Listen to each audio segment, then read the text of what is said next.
Akashvani Puducherry FM rainbow 102.8 hello doctor நிகழ்ச்சியை கேட்டு ரசிக்க இருக்கீங்க. நிகழ்ச்சியில் உங்களுடன் இணையும் நான் தேவி. இன்னைக்கு நம்ம நிகழ்ச்சியில் தாய்ப்பாலின் மகத்துவம் பற்றி, நம்மளுடைய தாய்ப்பால் கொடுப்பதன் மூலயமா கிடைக்கக்கூடிய நன்மைகள், தாய் சேய் நன்மைகள் பற்றி நம்மளுடைய பல்வேறு சந்தேகங்களுக்கும் விளக்கம் தருவதற்காக நம்ம கூட இணைய இருக்க மருத்துவர் யார் அப்படின்றத தெரிஞ்சுக்கணும் இல்லையா? ராஜீவ்காந்தி அரசு பெண்கள் மற்றும் குழந்தைகள் மருத்துவமனையின் குழந்தை மருத்துவர் டாக்டர் பிரபாவதி அவர்கள் நம்மளோட இணைஞ்சிருக்காங்க. வணக்கம் டாக்டர். வணக்கம். இன்னைக்கு வந்துட்டு தாய்ப்பால் கொடுக்கறது மூலயமா கிடைக்கக்கூடிய தாய் சேய் நலம், அதனால பல்வேறு நன்மைகள் இருக்குது அப்படின்றது தெரியும். நிறைய பேருக்கு அதனுடைய விழிப்புணர்வு அந்த அளவுக்கு இல்லாமலும் இருக்குது இல்லைங்களா மருத்துவர்? ஸோ இன்னைக்கு நம்மளுடைய நேயர்களுக்கு நிறைய சந்தேகங்கள் இது சம்மந்தமாக இருக்கும். இந்த நிகழ்ச்சி மூலயமா நிச்சயமாக அவங்களுக்கு ஒரு தெளிவு கிடைக்கும் அப்படின்னே சொல்லலாம். ஸோ நிகழ்ச்சிக்கு முன்னாடி ஃபஸ்ட்டு போகிறது முன்னாடி அதாவது குழந்தை பிறந்த பிறகு தாய்ப்பால் அப்படின்றது சுரக்குது இல்லைங்களா? அது எப்படி டாக்டர் சுரக்குது? ஆமாம், இதற்கு முதல்ல நம்ம மார்பக வளர்ச்சி, நம்ம பெண்களுக்கு இந்த பருவ காலத்திலேயே மார்பக வளர்ச்சி ஆரம்பிக்கிறதுலேருந்துலே இதை நாம் பார்க்கலாம். சரிங்களா?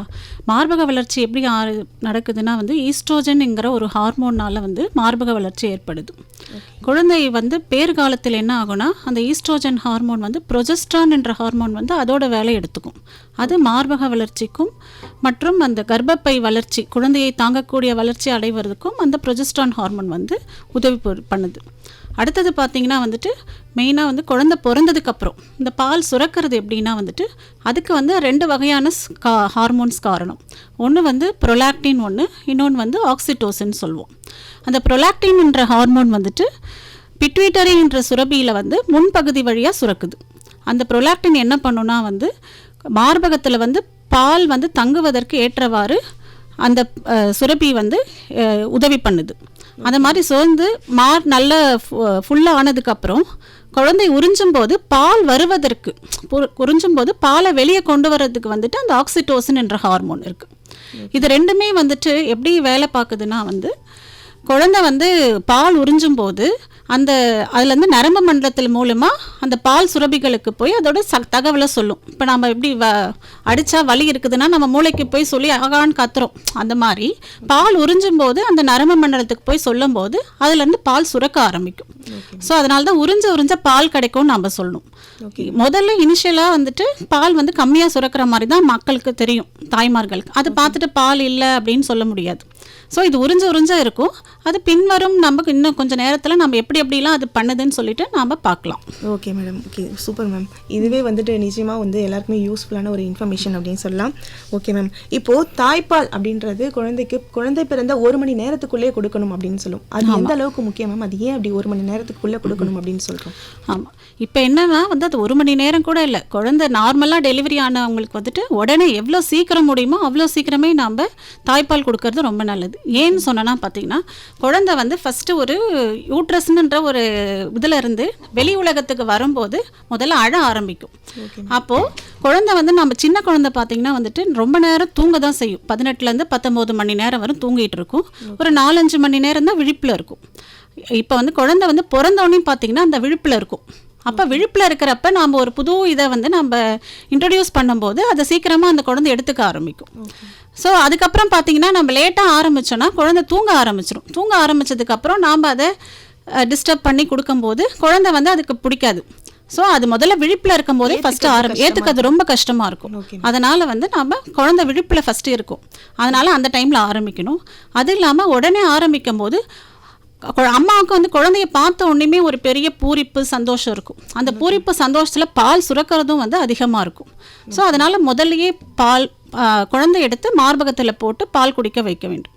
இது இல்லாமல் குழந்தைய நாம் டிலே பண்ணோன்னா, பால் கொடுக்கறதுக்கு டிலே பண்ணோன்னா வேறு உணவை நம்ம கொடுக்கறது மாதிரி வேறு வகையான பாலை கொடுக்கறதுக்கு சில பேர் அதை ட்ரை பண்ணுவாங்க. அந்த மாதிரி நேரத்தில் நம்ம வேறு நோய் தொற்று கிருமிகளுக்கு நாமளே காரணமாக இருக்கிற மாதிரி ஆகிடும்.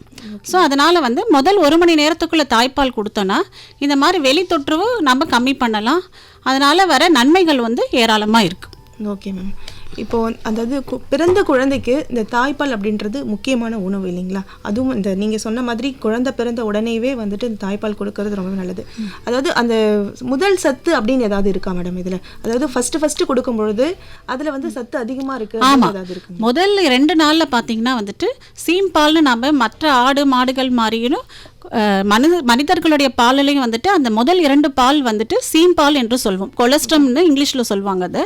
அதில் பார்த்தீங்கன்னா வந்து ஏராளமான நன்மைகள் இருக்குது. அது என்னன்னு பார்த்தீங்கன்னா அதில் நிறைய புரதச்சத்தும் கொழுப்பு சத்தும் அதிகமாக இருக்கும். அது இல்லாமல் இம்யூனோகுளோபுலின்ஸ்னு பிறப்பொருள் எதிரி, அது ஆன்டிபாடிஸ்னு சொல்வோம்.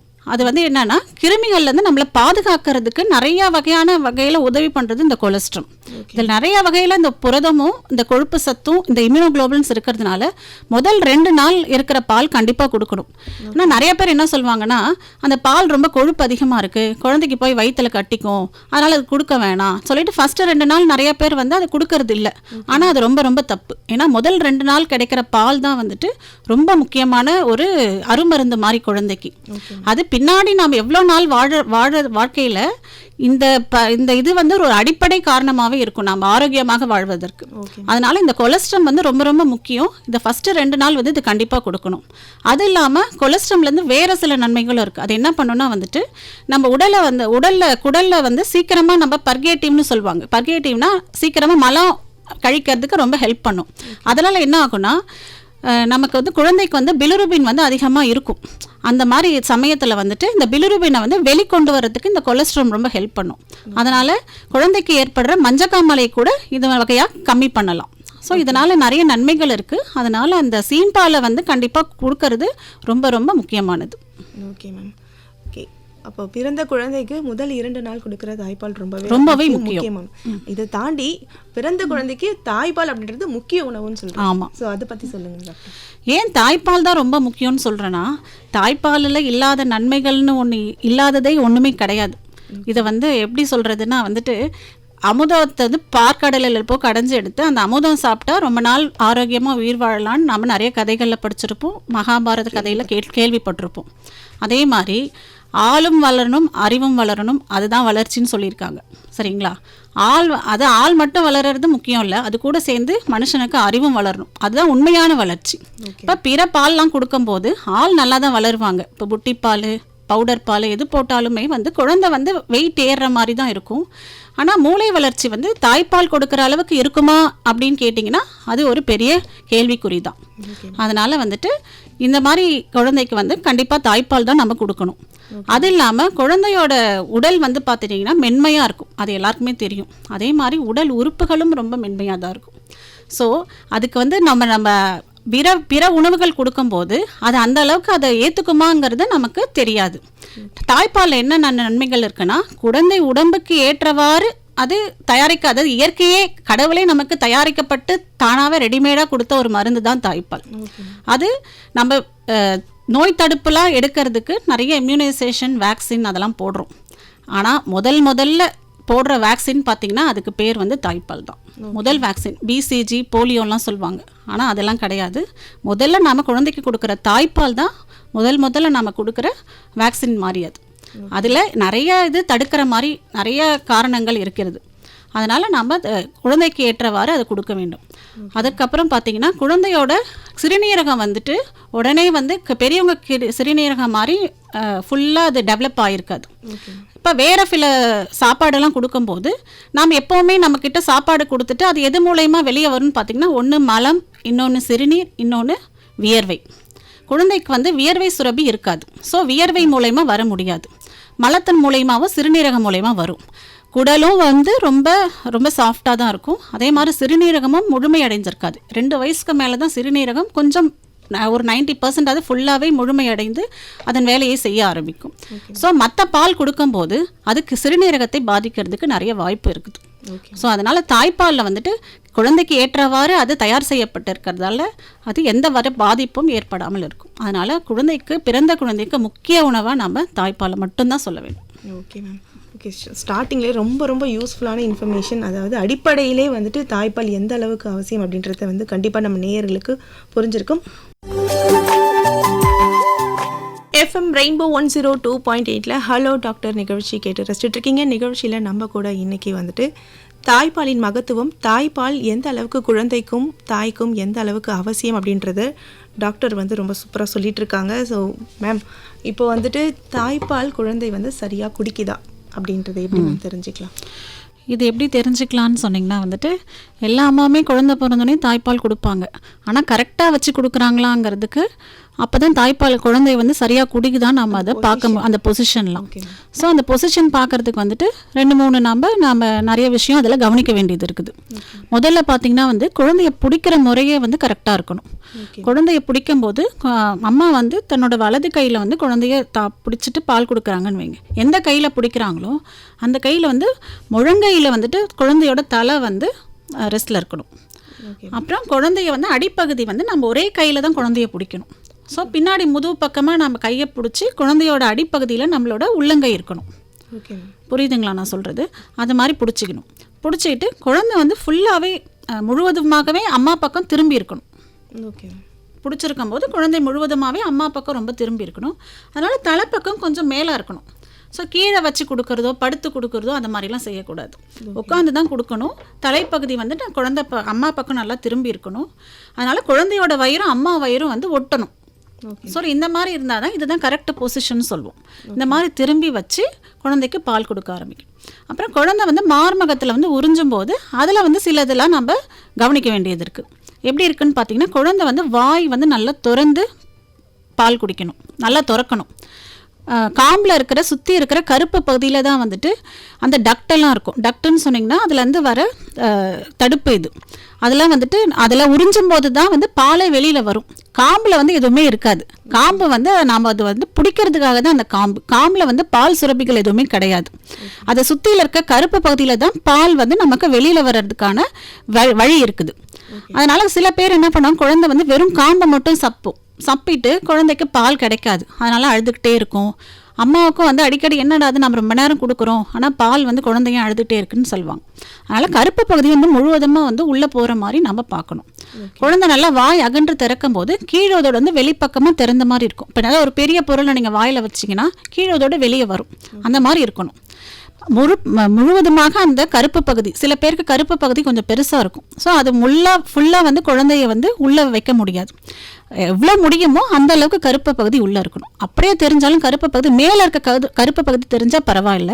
ஆனால் அடியில் இருக்க கருப்பு பகுதி கண்டிப்பாக உள்ளே இருக்கணும். ஏன்னா அங்கே தான் வந்து பால் சுரப்பிகள் நிறையா இருக்கும். ஸோ அதை மாதிரி உறிஞ்சி குடிக்கும் போது பால் குழந்தைக்கு வரும். குழந்தைங்க ரொம்ப ஹாப்பியாக இருக்கும். குடிச்சிட்டு நல்லா தூங்க ஆரம்பிக்கும். அப்படி குடிக்கும் போது பார்த்திங்கன்னா நமக்கு அந்த சத்தமும் கேட்கும். குழந்தை முழுங்குற சத்தம் கேட்கும். அப்புறம் தாடையும் வந்து நல்லா ஃபுல்லாக இருக்கும். அது மாதிரி கொடுக்குற சமயத்தில் வந்துட்டு தாடை வளர்ச்சி குழந்தைக்கு வந்துட்டு எதையாவது கஷ்டப்பட்டு தான் நம்ம பெறணும், பெட்டால் ஒரு சந்தோஷம் கிடைக்கும் அப்படிங்கிறத சின்ன வயசுலேயே நம்ம கற்றுக் கொடுக்குற மாதிரியும் இது இருக்கும். இதெல்லாம் பார்த்துட்டு இதெல்லாம் கரெக்டாக இருந்துச்சுன்னா குழந்தை சரியாக தான் பால் குடிக்குதுன்னு அர்த்தம். Okay ma'am. இப்போது உண்மையாக சொல்ல போனோம்னா இப்போ இந்த இளம் தாய்மார்கள் இருப்பாங்க. ஸோ அவங்க வந்து இந்த முக்கியமாக இந்த கெஸ்டர், அதாவது அவங்க எப்படி கொடுக்குறாங்க அந்த பொசிஷன் வந்து அதில் ஒரு அதாவது அவங்க எப்படி கம்ஃபர்டபுளாக இருக்காங்களோ அதுக்கேற்ற மாதிரி அதை மாற்றிக்கலாம். ஸோ இதன் மூலமாக வந்து அவங்க கண்டிப்பாக மாற்றி கண்டிப்பாக எந்த சந்தேகம் இருந்தாலும் வந்து அருகில் இருக்க சுகாதார நிலையங்களில் கண்டிப்பாக எல்லாருமே சொல்லி தருவாங்க. அங்கே ஏஎன்எம் ஆஷா ஒர்க்கர் நிறைய பேர் இருப்பாங்க. அது இல்லாமல் பக்கத்தில் இருக்க எந்த சந்தேகனாலும் நாம் மருத்துவரை அணுகி ஆலோசனை பெறுவது ரொம்ப நல்லது. Okay ma'am. இப்போ வந்து குழந்தைக்கு பால் வந்து போதுமானதாக இருக்கா, அதை எப்படி மேம் தெரிஞ்சுக்கலாம்? இது ரொம்ப நல்ல கேள்வி.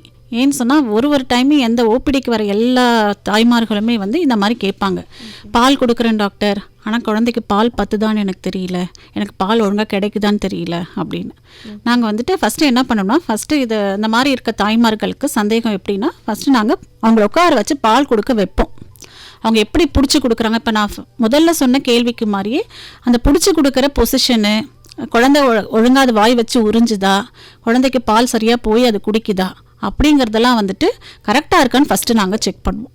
இது செக் பண்ணிவிட்டு அது ஓகே அப்படின்னா வேறு சில கேள்விகளை வச்சு நாம் இதை முடிவு பண்ணலாம். என்னென்ன கேள்வி கேட்போம்னா வந்துட்டு, குழந்தை எத்தனை தடவை ஒரு நாளைக்கு வந்துட்டு சிறுநீர் போகுது அப்படின்னு கேட்போம். 6-8 முறை போகுது அப்படின்னா அந்த பால் வந்து போதும். அல்லது வந்துட்டு குழந்தை பிறந்ததுக்கப்புறம் ஃபஸ்ட்டு 10 நாள் வந்துட்டு இருக்கிற நீர் சத்தெல்லாம் வற்றி குழந்தை வந்து வெயிட் குறைய ஆரம்பிக்கும். 10 நாளைக்கு அப்புறம் தான் வந்துட்டு பிறந்த வெயிட்டையே வந்து திரும்பி அடையும். இப்போ 3 கிலோவில் குழந்தை பிறக்குதுன்னா ஃபஸ்ட்டு ஒரு வாரம் குழந்தை எடை குறையும். அதற்கப்புறம் வந்து 10 நாளுக்கு அப்புறம் குழந்தை எடை ஏற ஆரம்பிக்கும். அப்படி ஏறும்போது ஒரு நாளைக்கு சராசரி 20லேருந்து 30 கிராம் எடை ஏறும்.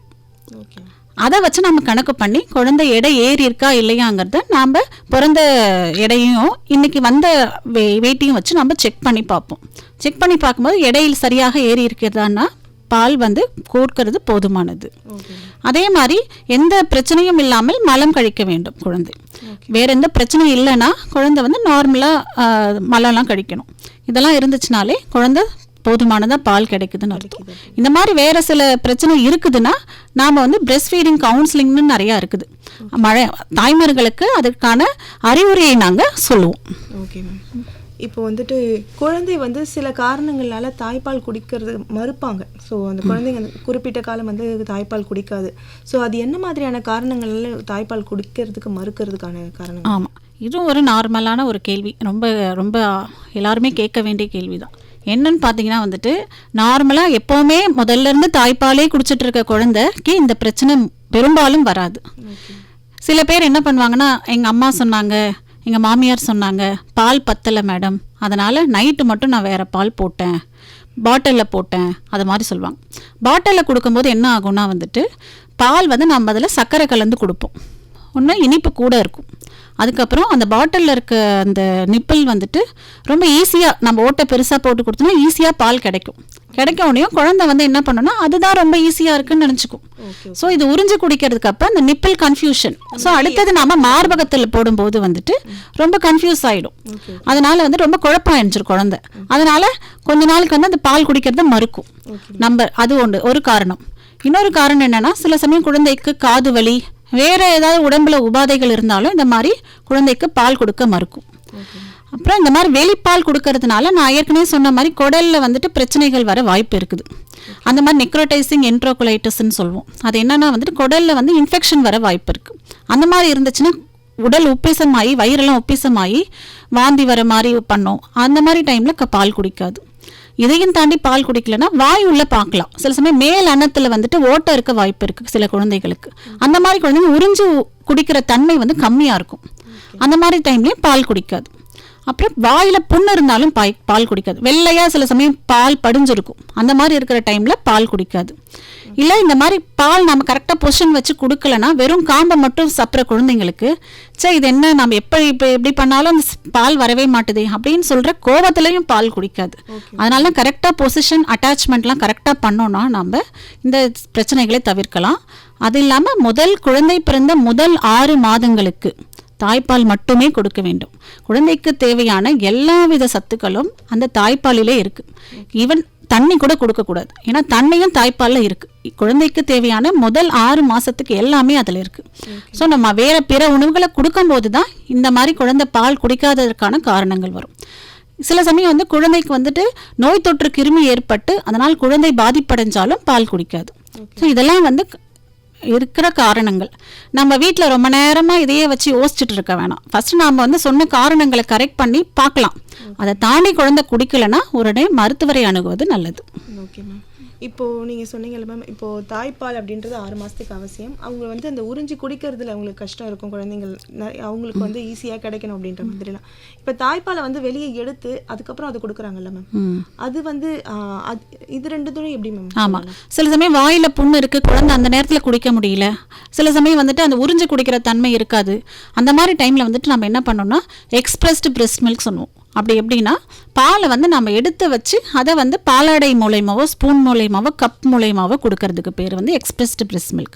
அது எப்போ கொடுக்கலான்னா வந்துட்டு ஒன்று வந்து தாய்மார்கள் எங்கேயாவது வெளியே போகலாம் அப்படின்ற டைமில் அந்த மாதிரி எடுத்து வச்சுட்டு போகலாம் குழந்தைக்கு. இல்லை குழந்தை வந்து அந்த உறிஞ்சும் தன்மை கம்மியாக இருக்கும் போது அந்த மாதிரி டைமில் வந்து இந்த மாதிரி கொடுக்கலாம். வாயில் புண்ணு இருக்குது, கொஞ்ச நாள் உறிஞ்ச முடியல, பட் வந்து பாலாடையில் கொடுக்கும்போது குடிக்குது, அந்த மாதிரி இருக்கிற டைமில் வந்து பார்த்திங்கன்னா எடுத்து வச்சு கொடுக்கலாம். அது மாதிரி எடுத்து வைக்கிற பால் வந்துட்டு நார்மல் டெம்பரேச்சர் நம்ம வந்து இந்த மாதிரி இருக்கிற சாதாரண நம்ம தட்பவெட்ப நிலையில் வந்துட்டு 8 மணி நேரம் வரைக்கும் நம்ம வெளியில் வச்சுருக்கலாம். இப்போ நீங்கள் ரொம்ப நாள் வைக்கணும் அப்படின்னா வந்துட்டு ஃப்ரிட்ஜில் வந்து சைட் டோரில் அந்த வைக்கணும் வந்துட்டு ஒரு நாள் வரைக்கும் கூட வைக்கலாம் நம்ம. Okay madam. ஆனால் அந்த மாதிரி எடுத்து வைக்கிறதுக்கு என்னென்ன சில இதெல்லாம் நம்ம ரொம்ப ஃபஸ்ட்டு இது பண்ணிக்கணும். என்ன பண்ணணும்னு பார்த்தீங்கன்னா வந்துட்டு சுத்தமான பாத்திரத்தில், வாய் அகன்ற பாத்திரத்தில், சுத்தமான பாத்திரத்தில் எடுத்து வைக்க வேண்டும். அது எடுத்து வைக்கிறதுக்கு முன்னாடியும் நாம் கைகளை நன்கு சுத்தம் செய்து கொடுக்க வேண்டும். இப்போ இதனால வந்துட்டு இப்போ வெளியே அந்த நீங்கள் சொன்னீங்கல்ல ma'am expressed breast milk, so இது பண்ணும்பொழுது இவங்க ஈஸியாக இப்படி கொடுக்கறது நல்லதா இல்லை வந்துட்டு எப்பவுமே தாய்ப்பால் நேரடியாக கொடுப்பது தான் நல்லது. நான் சொன்னது வந்துட்டு தவிர்க்க முடியாத காரணங்களால் நேராக கொடுக்க முடியலன்னா இந்த மாதிரி இதை நம்ம பண்ணலாம். வேற பாலை கொடுக்கறதுக்கு பற்றி இந்த மாதிரி கொடுக்கறது இன்னும் இதுதான் நல்லது. Okay madam. ஓகே, இப்போது வந்து நிறைய விஷயங்கள் பேசியாச்சு. நமக்கு இன்னைக்கு ஹலோ டாக்டர் நிகழ்ச்சியில் தாய்ப்பாலின் மகத்துவம் பற்றி டாக்டர் பிரபாவதி அவர்களுடன் நம்ம நிறைய விஷயங்கள் வந்து தெரிஞ்சுக்கிட்டு இருக்கோம். ஸோ மேடம், இப்போ வந்துட்டு எவ்வளவு நேரம் வந்துட்டு ஒரு குழந்தைக்கு அந்த ஃபீட் பண்ணுறோம் இல்லைங்களா, அது ஃபஸ்ட்டு ஃபீட், அந்த ஃபீட் அப்படின்றது எவ்வளோ நேரம் எடுத்துக்கலாம்? இது எப்படின்னா வந்துட்டு குழந்தை வந்து ஒரு மார்பகத்தில் பால் குடிக்க ஆரம்பிக்கும் போது முதல்ல வந்துட்டு அந்த மார்பகம் முழுமையாக கொடுக்க வேண்டும். எப்படின்னா முதல்ல வர பால் வந்து பார்த்திங்கன்னா கொஞ்சம் தண்ணியாக தான் இருக்கும். அது 4 மில்க்னு சொல்லுவோம். அந்த பால் குடித்தா வந்துட்டு குழந்தைக்கு வந்துட்டு தாகம் மட்டும்தான் தீரும். அந்த மாதிரி சில சமயம் என்ன பண்ணுவாங்கன்னா தாய்மார்கள் குழந்தைக்கு ஒரு சைடு ஒரு 5 நிமிஷம் கொடுத்துட்டு மறுபடியும் உடனே அடுத்த மார்பகத்துக்கு மாற்றி விடுவார்கள். அந்த மாதிரி மாற்றும் போது என்ன ஆகும்னா 2வது வர பாலில் தான் வந்துட்டு கொழுப்பு சத்தும் புரத சத்தும் அதிகமாக இருக்கும். அந்த பாலை கொடுத்தா தான் குழந்தைக்கு வந்துட்டு எடையே அதிகரிக்க ஆரம்பிக்கும். ஆனால் நிறைய தாய்மார்களுக்கு அது தெரிவதில்லை. அது என்ன பண்ணுறாங்கன்னா முதல்ல ஒரு 5 நிமிஷம் கொடுத்து குழந்தை இது பண்ண பிறகு உடனே அடுத்த மார்பகத்துக்கு மாற்றி விடுகிறார்கள்.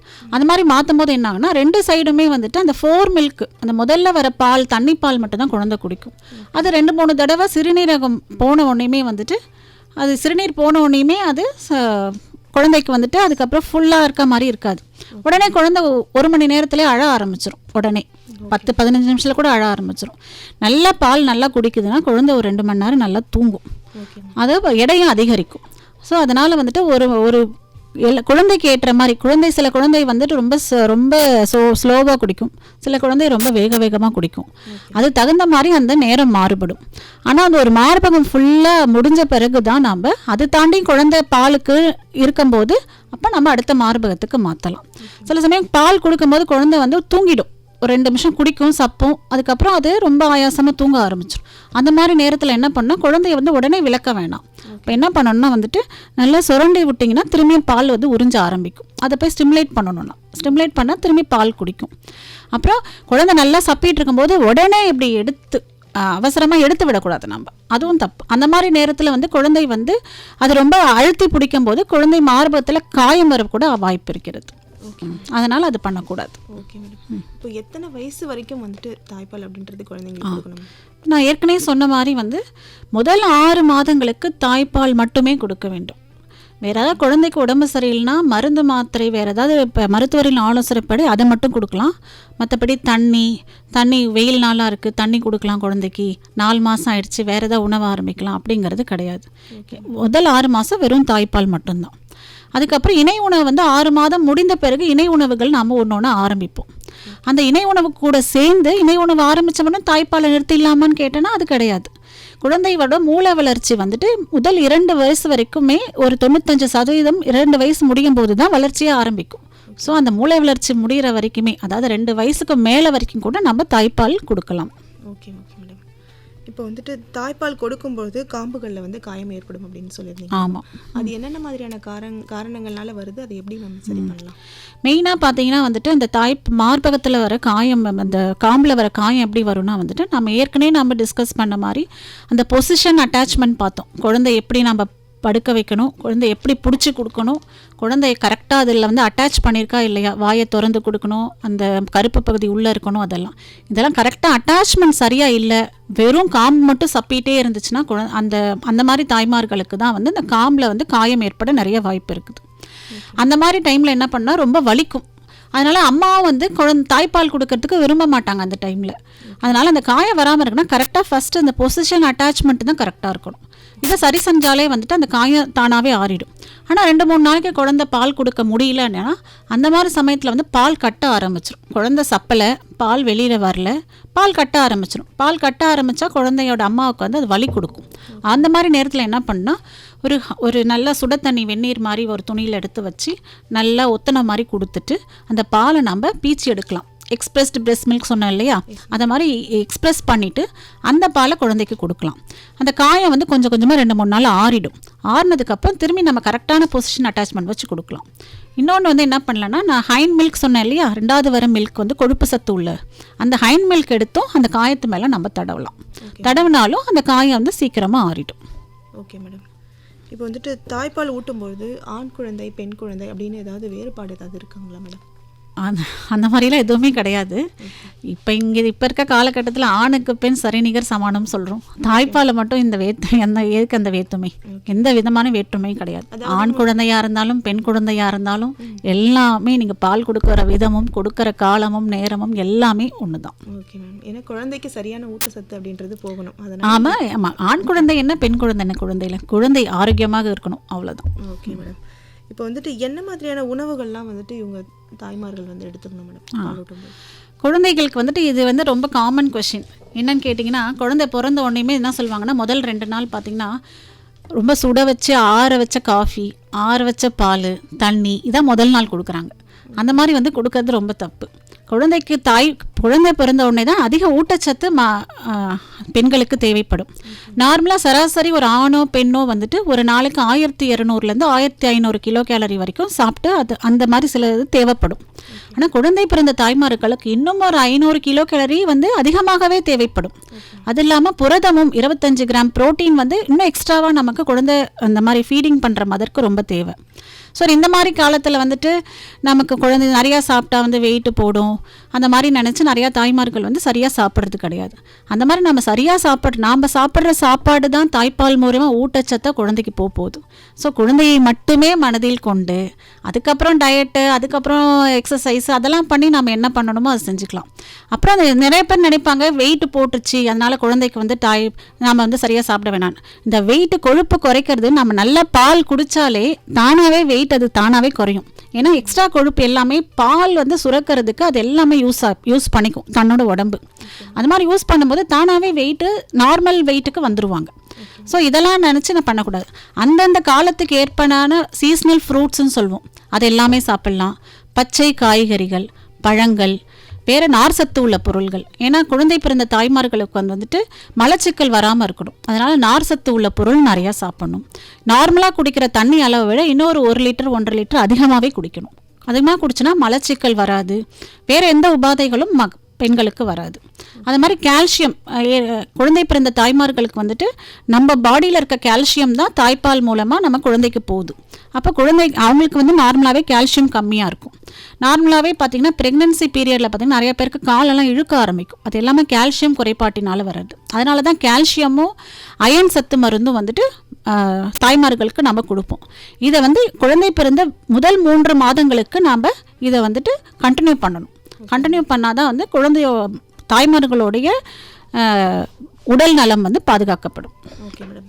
இப்போ நீங்கள் சொன்ன மாதிரி இப்போது அவங்க வந்து சாதாரணமான இருக்கும்போது அவங்க பால் ஊட்டும்பொழுது அவங்க அதிகமான உணவை எடுத்து கண்டிப்பாக தேவையான நம்ம எடுத்து கண்டிப்பாக. அப்போது என்னதுன்னா இவங்க எடுத்துக்கக்கூடிய உணவு அந்த தாய்மார்களுக்கும் அவங்களுக்கு தேவையான ஊட்டச்சத்து போய் சேர்ந்த பிறகு தான் வந்துட்டு மிச்சம். ஆமாம், ரத்தத்தில் இருந்து தான் அந்த பால் வந்து அதுதான் வந்து சுரக்குது. ஸோ அதே சத்து தான் குழந்தைக்கும் போகும். அதனால் நாம் நல்லா சாப்பிட்டுட்டா தான் குழந்தைக்கும் அந்த ஊட்டச்சத்து போகும். குழந்தையை மட்டுமே மனதில் கொண்டு இது எல்லாத்தையுமே நாம் செய்ய வேண்டியது இருக்கும். Okay madam. ஹலோ டாக்டர் நிகழ்ச்சியில் தாய்ப்பாலின் மகத்துவம் பற்றி ராஜீவ்காந்தி அரசு பெண்கள் மற்றும் குழந்தைகள் மருத்துவமனையின் குழந்தை மருத்துவர் டாக்டர் பிரபாவதி அவர்களோட நம்ம வந்து நிறைய விஷயங்களை வந்து நேயர்கள் சார்பாக நான் கேட்டுட்ருக்கேன். அவங்க வந்து ரொம்ப தெளிவாகவே வந்து நம்ம நேயர்களுக்கு புரிகிற மாதிரி விளக்கம் சொல்லிட்டு இருக்காங்க. ஓகே மேம், இப்போ வந்து என்ன மாதிரியான உணவுகளை எடுத்துக்கலாம் அப்படின்னு சொல்லியாச்சு. அதிகமான புரத சத்து அது எல்லாமே சாப்பிடலாம்னு சொல்லிச்சு. ஸோ ஏதாவது இந்த உணவுகளை தவிர்க்கணும் அப்படின்னு ஏதாவது இருக்குங்களா மேம்? அப்படின்னு அந்த மாதிரி எந்த உணவுமே கிடையாதுங்க. எல்லா அம்மாவுமே கேட்பாங்க இந்த மாதிரி, எங்கள் அம்மா இதை சாப்பிட்டா வந்து சளி பிடிக்கும் குழந்தைக்கு, இதை சாப்பிட்டா வந்து மந்தமாயிடும், இதை சாப்பிட்டா மலச்சிக்கல் வரும் அப்படின்னு சொல்லுவாங்கன்னு கேட்பாங்க. அந்த மாதிரிலாம் எந்த உணவுமே கிடையாது. தாய்மார்களுக்கு ஏதாவது பொதுவாக அலர்ஜி இருக்கிற உணவு, அவங்க ஏற்கனவே சாப்பிட்டது அலர்ஜி மாதிரி இருக்குன்னா தாய்மார்களுக்கு ஒத்துக்கொள்ளாத உணவு வேணால் தவிர்க்கலாமே தவிர, குழந்தைக்கு பாதுகாப்புன்னு சொல்லிட்டு எந்த உணவுமே அந்த மாதிரி தவிர்க்க வேண்டிய உணவுமே இல்லை. எல்லா உணவுமே அதிக அளவில் எடுத்துட்டு சத்தான பால் கொடுப்பது தான் நல்லது. Okay madam. இப்போ வந்துட்டு தாய்ப்பால் அப்படின்றது வந்து சிலருக்கு கம்மியாக இருக்கும், தாய்ப்பால் சுரப்பு அப்படின்றது, அது எப்படி மேடம் சரி செய்யலாம்? தாய்ப்பால் சுரப்புங்கிறது வந்து எல்லாருக்குமே இருக்கும். அது சில பேருக்கு ஏன் கம்மியாக இருக்குதுன்னு ஃபஸ்ட்டு பார்க்கலாம். ஏன் கம்மியாக இருக்குதுன்னா, இதுக்கு வந்துட்டு இமோஷ்னலாக குழந்தைக்கு வந்து நம்ம பால் கொடுக்கணும் அப்படின்னு வந்து நினைப்பு அதிகமாக இருக்கணும் அம்மாக்களுக்கு. குடும்ப சூழ்நிலை காரணமாக சில தாய்மார்களால் முழுமையாக தாய்ப்பால் கொடுக்க இயலாது. வேறு சில குடும்ப கஷ்டத்தெல்லாம் நினச்சி அப்படி நம்ம எமோஷ்னலாக நம்ம டிப்ரெஸ் ஆனோன்னா வந்துட்டு தாய்ப்பால் சுரப்பு வந்து கம்மியாயிடும். ஸோ அதனால் வந்துட்டு குழந்தை வளர்ப்பு சமயத்தில் குடும்பத்தில் இருக்க அனைவரும் வந்துட்டு குழந்தையை தாய்மார்கள் தாய்ப்பால் கொடுப்பதற்கு நம்மளால் இயன்ற உதவிகளை செய்ய வேண்டும். அவங்கள முக்கால்வாசி கஷ்டப்படுத்தாமல் நம்ம பார்த்துக்கணும். மென்டல் ஹெல்த் ரொம்ப முக்கியம். அதுக்கப்புறம் வந்து குழந்தையோட இந்த ஆக்சிடோசின்ற ஹார்மோன்லாம் நான் சொன்னேன். இது குழந்தையோட சத்தம், குழந்தையோட ஸ்பரிசம், குழந்தையோட வாசனை இதெல்லாம் பார்த்தாலே வந்து சில சுரக்க ஆரம்பிச்சிடும். ஸோ அப்போ வந்து குழந்தையோட தாய்மார்கள் வந்துட்டு குழந்தையை பற்றின நினைப்பு அதிகமாக இருக்கணும், நல்ல எண்ணங்களை நினைக்கணும், நல்ல வகையான இது சொற்களையே கேட்க வேண்டும், வேறு எந்த கஷ்டமும் இருக்கக்கூடாது. அந்த மாதிரி இருக்கும்போது தாய்ப்பால் நல்லா சுரக்கும். அதுக்கப்புறம் பால் உறிஞ்சு தான் சுரக்கும். நான் சொன்ன மாதிரி முதல் 2 நாள் வந்துட்டு தாய்ப்பால் கம்மியாக இருக்கிற மாதிரி தான் தெரியும். ஆனால் பால் உறிஞ்ச தான் அந்த சென்சரி இம்பல்ஸ்லாம் போயிட்டு பால் நல்லா சுரக்க ஆரம்பிக்கும். அதனால் வந்துட்டு நான் சொன்னபடி கரெக்டான அட்டாச்மெண்ட்டு, பொசிஷன், இது திரும்பி நான் சொல்கிறேன்னு நினைக்க வேணாம். ஏன்னா எப்படி சொன்னாலும் வந்துட்டு கடைசியாக இங்கே தான் வந்து முடியும். இதெல்லாம் அவசியங்கிறது முக்கியம். ஏன்னா இதில் கரெக்ட் பண்ணாலே நம்ம நிறைய ப்ராப்ளமை கரெக்ட் பண்ணலாம். அதனால் வந்துட்டு இதெல்லாம் கரெக்ட் பண்ணாலே தாய்ப்பால் நல்லா சுரக்கும். அப்புறம் இதை தாண்டி நிறைய ப்ரொலாக்டின் நார்மலாகவே சில தாய்மார்களுக்கு குறைவாக சுரக்கிறது நிறைய காரணங்கள் இருக்குது. அது ஷீஹான் சிண்ட்ரோமு, சில வகையான நோய்கள் இருக்குது. அந்த மாதிரி காரணங்கள்லாம் அதுக்கு தகுந்த மருத்துவரை பார்த்து அனுகரித்து அதுக்கான ஆலோசனையை பெற்று நாம் தீர்வு கொள்ள வேண்டும். இதெல்லாம் காமனான காரணங்கள். சில பார்த்திங்கன்னா வந்துட்டு இது ப்ரொலாக்டின் நமக்கு அதிகமாக சுரக்கலை அப்படின்னா சில சமயம் வந்துட்டு நம்ம அதை மாத்திரைகள் மூலமும் தரலாம். Okay ma'am. இப்போ வந்துட்டு நீங்கள் சொன்ன மாதிரி இப்போது தாய்மார்களுக்கு வந்துட்டு அவங்களுக்கு உடம்புல ஏதாவது பிரச்சனை, ஏதாவது சின்னதாக ஒரு நோயோ இல்லை ஏதோ ஒரு அலர்ஜி அந்த மாதிரிலாம் இருக்குது. ஸோ இல்லை ஏதாவது ஒரு நோயே ஏதாவது இருந்தது, தொற்றா நோய் அந்த மாதிரி இருக்குது அப்படின்னாலும் தாய்ப்பால் கொடுக்கறது மூலயமா அது குழந்தைங்களுக்கு வருமா மேம்? எல்லா வகை நோய்களுமே சில தாய்மார்களுக்கு இருக்கும்போது எந்த வகை நோய் யாருக்கு இருந்தாலும் வந்து அதுக்கான ஆன்டிபாடிஸ், அதாவது பிற பொருள் எதிரிகள்னு சொல்லுவோம், அது வந்து நம்ம பாடியில் வந்து ஃபார்ம் ஆக ஆரம்பிக்கும். தாய்மார்களுக்கு ஆன்டிபாடி, இப்போ நோய் எதாவது இருக்குது, இப்போ காச நோயினே வச்சுக்கோங்க, அது இருக்குதுன்னு வைங்களேன், இருக்கும்போது அதுக்கான ஆன்டிபாடிஸும் குழந்தைக்கு தாய்மார்களுக்கு வந்துடும். ஸோ அது வந்து குழந்தை அது எந்த நேரத்தில் தாய்மார்களுக்கு வருதுன்ற நோய் வருதுங்கிறத பொறுத்து இருக்குது. அது வந்து தாய்ப்பாலில் வந்துட்டு சில நோய்கள் பரவ வாய்ப்பு இருக்குது. ஆனால் நாம் வந்து 2 இதை தராசில் மாதிரி தான், ரிஸ்க் அதிகமாக பெனிஃபிட் அதிகமானு பார்க்கணும். இதனால் வர நன்மைகள் அதிகமாக தீமைகள் அதிகமாக. நோயினால் வர தீமைகளை தடுக்கிற சக்தி வந்து இப்போ ஒரு நோயை மட்டும் இல்லை, பல நோய்களை தடுக்கக்கூடிய சக்தி தாய்ப்பாலில் இருக்குது. அதனால் ரிஸ்க்கு பெனிஃபிட்டாக பார்த்தீங்கன்னா நமக்கு பெனிஃபிட் தான் அதிகம். ஸோ இப்போ தாய்மார்களுக்கு வர நோயை வந்துட்டு மருத்துவர் மூலம் ஆலோசித்து அதை தீர்வு செய்து கொண்டு, குழந்தைக்கும் சில சமயம் வந்து சில வகையான நோய்களுக்கு வந்துட்டு தாய்மார்களுக்கு இருந்தால் இவங்களுக்கும் நாம் வந்து ப்ரொஃபிலாக்சிஸ்ன்னு சொல்லுவோம். அதாவது நோய் வர்றதுக்கு முன்னாடியே சில மருந்துகள் நம்ம குழந்தைகளுக்கும் சில வகையான நோய்களுக்கு கொடுப்போம். அதையும் கொடுத்துட்டு தாய்ப்பாலை நாம் கண்டினியூ தான் செய்யணும். எந்த வகையான இதுலையும் தாய்ப்பாலை கொடுக்கக்கூடாதுன்னு எதுவுமே கிடையாது. ஒன்று சில பிரச்சனைகள், சில சமயம் வந்து பாலுக்கு அலர்ஜி சில குழந்தைகளுக்கு உண்டு, அது கேலக்டோசீமியான்னு சொல்லுவோம், சில சமயம் லாக்டோஸ் இன்டாலரன்ஸ்ன்னு சொல்லுவோம். இந்த மாதிரி வர சில நோய்களுக்கு மட்டும்தான் நம்ம தாய்ப்பால் கொடுக்காம இருப்போம். மற்ற எந்த வகையான நோய்கள் இருந்தாலும் வந்து குழந்தைக்கு இது கேலக்டோசீமியா, லாக்டோஸ் இன்டாலரன்ஸ் குழந்தைக்கு வரக்கூடிய நோய்கள், அவங்க பாலுக்கு அலர்ஜி, அதுதான். அம்மாக்களுக்கு நோய்கள் மூலயமா குழந்தைக்கு தாய்ப்பால் கொடுக்கலாமா வேணாமான்னு கேட்டிங்கன்னா கண்டிப்பாக கொடுக்கலாம் என்று தான் நான் சொல்வேன். Okay ma'am. இப்போது தாய்ப்பால் கொடுக்கறது மூலயமா தாய் சேய் இவங்க 2 பேருக்கும் கிடைக்கக்கூடிய நன்மைகள், இப்போ நம்ம பேசின விஷயங்கள் மூலமா ஏராளமான நன்மைகள் இருக்குது அப்படின்னு தெரிஞ்சாச்சு. இருந்தாலும் நம்ம நேயர்களுக்கு வந்து தெளிவாக புரியணும் இவ்வளோ நன்மைகள் இருக்கா அப்படின்றது. ஆமாம், ஃபஸ்ட்டு தாய்ப்பால் வந்துட்டு ஏன் ரொம்ப முக்கியம்னு ஃபஸ்ட்டு நம்ம இவ்வளோ நேரம் பார்த்தோம். இல்லை நம்ம தனித்தனியாக சொல்லணும்னு பார்த்திங்கன்னா வந்து தாய்ப்பால் ஏன் வந்து பார்த்திங்கன்னா இது ரொம்ப ஈஸியாக கிடைக்கிறது. நாம் போயிட்டு கடையில் போய் எங்கேயும் வாங்க வேணாம், பால் காய்ச்ச வேணாம், புட்டியில் ஊற்ற வேணாம், எதுவுமே செய்ய வேணாம். ஈஸியாக ரெடிமேடாக இருக்கிற நல்ல ஒரு அருமருந்து. நான் சொன்ன மாதிரி அமுதம் மாதிரி தான் இது. இதில் வந்து எண்ணில் அடங்காத நன்மைகள் இருக்குது. என்னென்னு பார்த்தீங்கன்னா வந்துட்டு முதல்ல பார்த்தீங்கன்னா வந்து இதில் இருக்க புரதச்சத்து ரொம்ப அதிகம். இதில் இருக்க புரதம் லாக்டோஃபெரின் அப்படின்னு ஒன்று இருக்குது, லாக்ட் ஆல்புமின்னு ஒன்று இருக்குது. இது ரெண்டும் பார்த்தீங்கன்னா வந்துட்டு குழந்தையோட குடலை வந்து ரொம்ப மென்மையாக வச்சுக்கும். ஒரு கவசம் மாதிரி இருக்கும் குழந்தைக்கு. அதனால் வந்துட்டு நெக்ரோடைசிங் என்ட்ரோகோலைட்டிஸ்னு ஆல்ரெடி முன்னாடியே நான் சொன்னேன், அந்த மாதிரி வர குடல் சம்பந்தமான பிரச்சனைகளை இது தவிர்க்கும். அப்புறம் லாக்டோஃபெரின் சொன்ன இன்னொரு அந்த புரதம் வந்து என்ன பண்ணுன்னா வந்து அயர்ன் வந்து நல்லா அப்சர்வ் பண்ணு. நம்ம சாப்பிட்ற பொருள் ஃபஸ்ட்டு தாய்ப்பால் குடிக்கணும்னா அது குடலுக்கு போகும். அதுலேருந்து குடலுக்கு போகிறதோடு நமக்கு எல்லாம் கிடைச்சிரும்னு நினைக்க முடியாது. குடலில் போய் அது வந்து உறிஞ்சி குடலோட இது தன்மை உறிஞ்சி எடுத்து அதை ரத்தத்தில் கலந்து தான் நமக்கு சத்தாக அது வெளிப்படும்.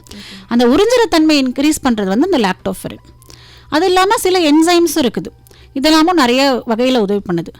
அப்புறம் நம்ம பால் கொடுக்கும்போது நம்ம வெளித்தொற்று கிருமிகளை கொடுக்க வாய்ப்புள்ளது தாய்ப்பால் மூலயமாக. அதனால் வரக்கூடிய இருமல், சளி, வயிற்றுப்போக்கு இதமான நோய்களை நாம் தவிர்க்கலாம். அது அப்புறம் வந்து சில என்சைம்ஸ் வந்து தாய்ப்பாலில் இருக்குது. அது வந்து இந்த BSSLன்னு சொல்லுவோம், பாக்டீரியா ஸ்டிமுலேட்டட் லைப்பேஸ்னு. அந்த மாதிரி என்சைம் என்ன பண்ணுன்னா வந்துட்டு அமீபியா ஜியார்டியான்னு வரக்கூடிய சில வயிற்றுப்போக்கு கிருமிகளை தடுக்கும். அப்புறம் மலேரியாவை தடுக்கக்கூடிய ஒரு என்சைம் கூட தாய்ப்பாலில் இருக்குது, பேரா அமினோ பென்சோயிக் ஆசிட்னு சொல்லுவோம். இந்த மாதிரி ஒரு என்சைம் கூட உள்ளே இருக்குது. அது இல்லாமல் இதெல்லாம் வந்து உடல் வளர்ச்சிக்கு, உடல் ஆரோக்கியமாக இருக்கிறதுக்கு. அடுத்தது பார்த்திங்கன்னா மூளை வளர்ச்சி. அது நான் ஏற்கனவே சொல்லியிருக்கேன். மூளை வளர்ச்சிக்கு உண்டான கருப்பொருள், மூலக்கூறுகள் அனைத்தும் தாய்ப்பாலில் இருக்கிறது. ஸோ தாய்ப்பால் கொடுக்குற குழந்தைகள் சராசரி வேறு பால் குடிச்சு வளர குழந்தைகளை விட அதிகமான IQ, இன்டெலிஜென்ஸ் கோஷன்ட், நுண்ணறிவு எண் என்று சொல்வார்கள், அது ரொம்ப அதிகமாக இருக்கும். பின்னாடி காலத்தில் நம்ம குழந்தையோட வளர்ச்சியை பார்த்தோன்னா வந்துட்டு தாய்ப்பால் கொடுக்குற குழந்தைங்க வந்து மூளை வளர்ச்சி, செயல்திறன், சுறுசுறுப்பு தன்மை அந்த மாதிரி இருக்கிற எல்லாமே வந்து குழந்தைகளுக்கு ரொம்ப அதிகமாக இருக்கும். இது வந்து சேய்களுக்கு. தாய்க்கு பார்த்திங்கன்னா வந்துட்டு இதுலேயும் தாய்க்கும் வந்து ஏராளமான நன்மைகள் உண்டு. அது என்னன்னு பார்த்தீங்கன்னா வந்து நான் ஏற்கனவே சொன்ன மாதிரி குழந்தைக்கும் தாய்க்குமான பந்தம் ரொம்ப வலுப்படும். அதனால் வீட்டில் இருக்க மற்ற ரிலேட்டிவ்ஸ் வந்து இதுக்கு ஹெல்ப் பண்ணும்போது அவங்க கூட இருக்க பந்தமும் இதுக்கு வலுப்படும். அடுத்தது பார்த்தீங்கன்னா வந்துட்டு தாய்க்கு வந்து குழந்தை மகப்பேறு காலத்தில் கொஞ்சம் வந்துட்டு எடை கூட வாய்ப்பு இருக்கும். அந்த எடை கூட வந்து பால் கொடுக்க பார்த்தீங்கன்னா வந்துட்டு எடை தானாகவே குறைந்து அவங்க பழைய எடைக்கு திரும்புவார்கள். அது இல்லாமல் குழந்தை பிறந்த உடனே நம்ம கருப்பை பார்த்திங்கன்னா குழந்தையை தாங்குற அளவுக்கு ரொம்ப விரிவடையும். பால் கொடுக்கும்போது அந்த ஆக்சிடோசின்ன்ற ஹார்மோன் சொன்னேன், அந்த ஹார்மோன் என்ன பண்ணுன்னா அந்த கருப்பை வந்து திரும்பியும் சுருங்கி பழைய நிலைக்கு வர்றதுக்கு ரொம்ப ஹெல்ப் பண்ணும். அது இல்லாமல் நம்ம குழந்தை பிறந்த உடனே ரத்தப்போக்கு இருக்கும், அது எல்லாருக்குமே தெரியும். அந்த ரத்தப்போக்கை இந்த ஆக்சிடோசின் ஹார்மோன் கம்மிப்படுத்தும். இதனால் வந்து ரொம்ப ஹெமரேஜ் ஆகி ரொம்ப ரத்தப்போக்கு ஏற்பட்டு தாய்மார்களுக்கு வந்துட்டு பெரும் பாதிப்பு ஏற்படாமல் இந்த ஆக்சிடோசின் ஹார்மோன் இருக்குது. இந்த ஆக்சிடோசின் ஹார்மோன் பால் உறிஞ்ச தான் கிடைக்கும்னு நான் ஏற்கனவே சொல்லியிருக்கேன். ஸோ இதெல்லாமும் இருக்குது. அது இல்லாமல் குழந்தைக்கு தாய்மார்களுக்கு வந்துட்டு மார்பக புற்றுநோய், அப்புறம் கர்ப்பப்பை வாய் புற்றுநோய் இதெல்லாமும் வராமல் இருக்கிறதுக்கு இந்த தாய்ப்பால் குழந்தைகள் கொடுக்கறது ரொம்ப நன்மையாக இருக்குது. ஓகே மேடம், இப்போது இது இல்லாமல் தாய்மார்கள் என்னென்ன மாதிரியான விஷயங்கள் கவனம் கொள்ளணும் மேம்? நிகழ்ச்சியோட நிறைவு பகுதிக்கு வந்தாச்சு. இது வந்து ஒரு எல்லாருக்குமே நம்ம தாய்மார்கள், இளம் தாய்மார்களாகட்டும், அவங்களுடைய பெற்றோர்களையும், ஏன்னா அவங்களுக்கு தெரிஞ்ச விஷயங்களை வந்து திணிக்கிறது மூலயமாவும் சில விஷயங்கள் வந்து தடைப்படுது. ஸோ பெற்றோர்களுக்கும் சரி, தாய்மார்கள், இளம் தாய்மார்களுக்கும் சரி, என்ன மாதிரியான விஷயங்கள் சொல்லணும்னு நினைக்கிறீங்க? இந்த நிகழ்ச்சியில் நம்ம இவ்வளோ நேரமாக தாய்ப்பாலோட நன்மைகள் பற்றி ஃபுல்லாகவே பார்த்தாச்சு. இளம் தாய்மார்கள் என்னன்னா முதல்ல 6 மாதம் தாய்ப்பால் தான் கொடுக்கணும். தாய்ப்பால் கொடுக்கறதுக்கு முன்னாடி நாம் வந்து எப்படியெல்லாம் சுத்தமாக வச்சுக்கணுன்றதை பார்த்துக்கணும். டெய்லியும் தாய்மார்கள் வந்துட்டு குளிக்கணும், குளிச்சுட்டு சுத்தமாக தான் தாய்ப்பால் கொடுக்கணும். அப்புறம் ஒரு தடவையும் பால் கொடுக்கும்போது வந்துட்டு மார்பகத்தை சோப்பு போட்டு எதுவும் கழுவ வேணாம். அந்த சோப்பு போட்டு கழுவுறதுனால வந்துட்டு கூட அந்த மார்பகத்தில் காம்பில் புண்ணு வர்றதுக்கு நிறைய வாய்ப்பு இருக்குது. சாதாரணமாக ஒரு தண்ணி வச்சு கழுவி தாய்ப்பால் கொடுத்தா போதும். அந்த தாய்ப்பால் கொடுக்கும்போது நான் சொன்ன மாதிரி 4 மில்க், ஹைண்ட் மில்க் அதெல்லாம் ஞாபகத்தில் வச்சுக்கணும். கண்டிப்பாக ஒரு மார்பகம் முடிந்த பிறகு தான் அடுத்த மார்பகத்துக்கு செல்ல வேண்டும். சில பேர் வந்து இரட்டை குழந்தை இருக்கும்போது எப்படி நான் பால் கொடுத்தா பத்துமா அதெல்லாம் கேட்பாங்க. கண்டிப்பாக இருக்கும். ஒரு மார்பகத்தில் ஒரு சைடு ஒரு குழந்தை கொடுக்கும்போது இன்னொரு மார்பகத்தில் அதே டைமில் இன்னொரு குழந்தை கொடுக்கலாம். அடுத்த தடவை கொடுக்கும்போது மாற்றி கொடுக்கலாம், அந்த மாதிரி கொடுக்கலாம். ஸோ இதெல்லாம் வச்சு ஞாபகம் வச்சுக்கிட்டு நம்ம தாய்ப்பால் கொடுக்க வேண்டும். வேறு ஏதாவது சந்தேகம் இருந்துச்சுன்னா அதுக்கப்புறம் அருகில் இருக்கும் அரசு ஆரம்ப சுகாதார நிலையங்களிலோ இல்லை மருத்துவரையோ அணுகி ஆலோசனை பெறலாம். ஆனால் எல்லா டைமும் எல்லா சந்தேகங்களும் தீர்க்கிற மாதிரி அங்கே ஆலோசனைகள் கொடுக்கப்படும். Okay ma'am. நம்ம நிகழ்ச்சியில் வந்து நம்ம நேயர்கள் எல்லாருக்குமே கண்டிப்பாக நம்ம சொன்ன இன்ஃபர்மேஷன், நீங்கள் சொன்ன இன்ஃபர்மேஷன் கண்டிப்பாக யூஸ்ஃபுல்லாக இருக்கும் மேம். நிகழ்ச்சியில் பங்கேற்றவங்களுக்கு ரொம்பவே வந்து நிலையத்தின் சார்பாக நன்றிகள் தெரிவிச்சுக்கிறோம் மேம். நன்றி. Yeah.